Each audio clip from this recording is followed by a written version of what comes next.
હરિઓમ વિદ્યાર્થી મિત્રો, આજે આપણે એક્ટિવિટી નંબર 2 વિશે અભ્યાસ કરશું.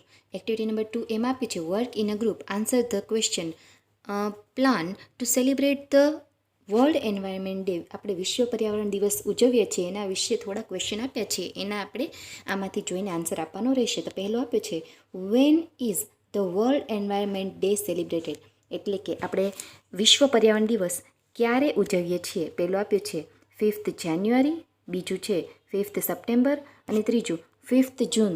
તો આપણને ખબર છે આપણે 5મી જૂને વિશ્વ પર્યાવરણ દિવસ ઉજવીએ છીએ, તો આપણે અહીંયા લખશું સી 5th જૂન. બીજું આપ્યું છે where will you celebrate the world environment day. Where એટલે કે ક્યાં, તમે વિશ્વ પર્યાવરણ દિવસ ક્યાં ઉજવો છો? તો એ આપ્યું છે in the house, B in the school અને સી ઇન ધ થિયેટર. તો આપણે સ્કૂલમાં ઉજવીએ છીએ, તો અહીંયા લખશું બી ઇન ધ સ્કૂલ. હવે આપણને આપ્યું છે ત્રીજું vote will you do on this day. તમે આ દિવસે શું કરો છો? પેલું આપ્યું છે પ્લાન્ટ ટ્રીઝ, બી પ્લગ ફ્લાવર્સ અને સી શાઉટ લાઉડલી. પેલું કે શું તમે વૃક્ષો વાવો છો, કે બીજું તમે ફૂલો તોડો છો, પ્લગ એટલે કે તોડવું, અને ત્રીજું કે શાઉટ લાઉડલી એટલે કે તમે મોટે મોટેથી બૂમો પાડો છો. તો આપણે શું કરીએ છીએ વિશ્વ પર્યાવરણના દિવસે? વૃક્ષો વાવીએ છીએ, તો અહીંયા લખશું એ પ્લાન્ટ ટ્રીઝ. હવે ફોર્થ આપ્યું છે which competition will you arrange on this day. તમે આ દિવસે કઈ કોમ્પિટિશન એટલે કે સ્પર્ધાની ઉજવણી કરશો, કઈ સ્પર્ધા ગોઠવશો? અરેન્જ એટલે ગોઠવવું. તો પેલું આપ્યું છે 100 મીટર રેસ કરશો, બીજું આપ્યું છે ઇલોક્યુશન કોમ્પિટિશન એટલે કે વક્તૃત્વ સ્પર્ધા, અને સી સિંગિંગ કોમ્પિટિશન કે ગીતો ગાશો. તો આપણે એ દિવસે મોટે ભાગે વક્તૃત્વ સ્પર્ધાઓ રાખીએ છીએ, એટલે આપણે લખશું અહીંયા ઇલોક્યુશન કોમ્પિટિશન.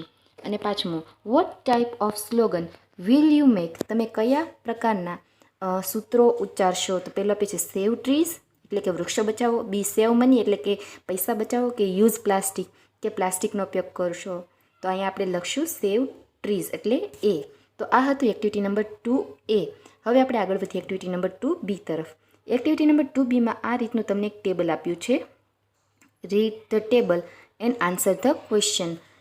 હવે એમાં તમે જોઈ શકો છો કે એમાં પહેલું ખાનું આપ્યું છે, એમાં સ્ટોલ નંબર્સ આપ્યા છે. સ્ટોલ એટલે કે દુકાનો આપી છે 1 થી 10, અને એક્ટિવિટી આપી છે, કઈ કઈ એક્ટિવિટી કરશે. અને બાજુમાં ત્રીજું ખાનું છે, એમાં આપ્યું છે નેમ ઓફ કોઓર્ડિનેટર્સ એટલે કે તેનું સંચાલન કરતા શિક્ષકોના નામ આપ્યા છે. તો પહેલી દુકાન આપી છે કે પેપર વર્ક એટલે કે પેપર કાર્ય થશે, એના કોઓર્ડિનેટર છે મિસ સુશીલાબેન પટેલ. બીજું આપ્યું છે ક્લે વર્ક એટલે કે માટીકામ, તો એમના કોઓર્ડિનેટર છે મિસ શબેરા બેબી સિદ્દત. ત્રીજું આપ્યું છે એક્શન સોંગ એટલે કે અભિનય ગીતો, તો એમના આપ્યા છે મિસ હેમલતાબેન પરમાર. ચોથું આપ્યું છે પ્લે ઓર ડ્રામા, તો એમાં આપ્યું છે કોઓર્ડિનેટર મિસ્ટર બિપિન પારેખ. પાંચમું આપ્યું છે સ્ટોરી ટેલિંગ એટલે કે વાર્તા કથન, તો એમના કોઓર્ડિનેટર એમના સંચાલક છે મિસ્ટર પ્રકાશ પરમાર. છઠ્ઠું આપ્યું છે પેસ્ટ વર્ક, તો એમના તમને કોઓર્ડિનેટર આપ્યા છે મિસ નિમિષાબેન પટેલ. હવે સાતમું આપ્યું છે 7મી સ્ટોલ, તો એમાં પેઇન્ટિંગ એટલે કે ચિત્રકામ કરશે, તો એમાં છે મિસ્ટર છકાભાઈ ચૌધરી. 8મી સ્ટોલ છે એમની એક્ટિવિટી છે રંગોળી માટેનું કાર્ય થશે, તો એમના કોઓર્ડિનેટર છે મિસ રીટાબેન ખેર. 7મી જે દુકાન છે એમાં આપ્યું છે સાયન્સ એક્સપેરિમેન્ટ એટલે કે સાયન્સને લગતા પ્રયોગો હશે, એમના એક્સપેરિમેન્ટ્સ હશે, તો એમનું સંચાલન કરશે મિસ અમિતાબેન ચૌહાણ. અને 10 નંબરની સ્ટોલ છે જેમાં ફની ગેમ્સ હશે, એકદમ અલગ અલગ ગેમ્સ હશે, તો એમનું સંચાલન કરશે મિસ્ટર જશવંતસિંહ ખેર. તો આ 10 સ્ટોલમાં 10 એક્ટિવિટી અને તેમનું સંચાલન કરતા શિક્ષકોના નામ તમને આપી દીધા છે. હવે આ કોષ્ટકના આધારે તમને અહીંયા જોઈ શકો છો ક્વેશ્ચન આપ્યા છે. તો ચાલો હવે આ ક્વેશ્ચનના આપણે આન્સર જોઈ લઈએ. હવે અહીં ચાર્ટ આધારિત જે ક્વેશ્ચન આપેલા છે એ આપણે આન્સર જોઈ લઈએ. પહેલું, how many stall will there be at બાલમેળા.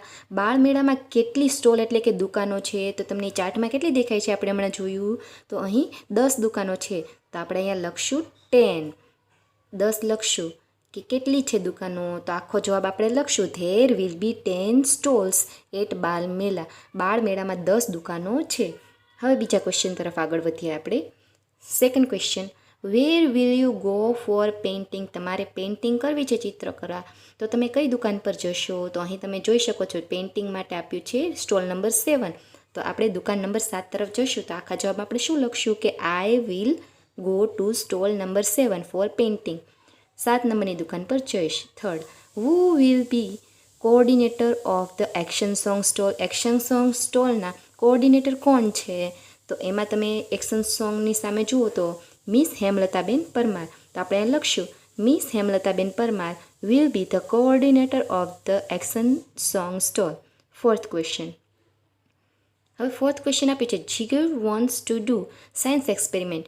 Wear will he go? તેને જીગરને સાયન્સ એક્સપેરિમેન્ટ કરવું છે તો તે કયા સ્ટોલ પર જશે? તો અહીં તમે જોઈ શકો છો સાયન્સ એક્સપેરિમેન્ટ માટેની દુકાન આપી છે, દુકાન નંબર 9, સ્ટોલ નંબર 9 આપ્યું છે. તો આપણે અહીં લખશું કે Jigar will go to stall number 9. તે 7 નંબરની દુકાનમાં જશે. અને fifth question, what will you make of paper? તમે પેપરમાંથી શું બનાવશો? તો પેપરમાંથી તમને મનગમતી કોઈ પણ વસ્તુ લખી શકો. અહીંયા લખ્યું છે આઈ will make a boat of paper. તમે બોટની જગ્યાએ કંઈ પણ લખી શકો કે અ કેપ, અ પ્લેન કે અ કેમેરા, જે પણ લખો તે તમારી રીતે લખી શકો કે I will make a boat of paper. એવી રીતે તમે a cap of paper, a plane of paper એવી રીતે લખી શકો. હવે આગળ વધીએ. Activity number 2C, read the sentence in write your answer. Page number 39. Page number 39 પર આપ્યું છે કે આપણે સેન્ટેન્સ વાંચવાના છે અને આપણી રીતે આપણો આન્સર લખવાનો છે. પહેલું અહીં આપ્યું છે કે Nisarg keeps a bird in a cage. Cage એટલે કે પાંજરું. હવે નિસર્ગ છે એ પક્ષીને પાંજરામાં મૂકે છે. Vote will you do?